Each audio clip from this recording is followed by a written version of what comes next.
తరకారీ బాగా వేగిందండి. నూనెలో ఫ్రై అయిన తర్వాత కొంచెం టమోటా ఎక్స్ట్రా వేసుకుంటున్నాను. రుబ్బేదానికి వేసుకోండి, కొంచెం సాంబార్లో వేసుకోండి, బాగుంటుంది. గ్రేవీ కోసం గ్రేవీ కలర్ఫుల్గా కనిపించాలంటే ఇలా చేసుకుంటాను. మసాలా వేస్తున్నాను.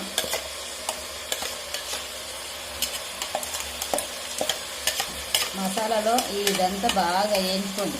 మసాలాలో బాగా ఫ్రై అయిన తర్వాత వాటర్ వేసుకోండి. మొదలు వేసుకోకండి. ఊరు బాగా ఫ్రై కావాల. నూనెలో తరకారీ మసాలా అంతా కలిసిపోవాలండి.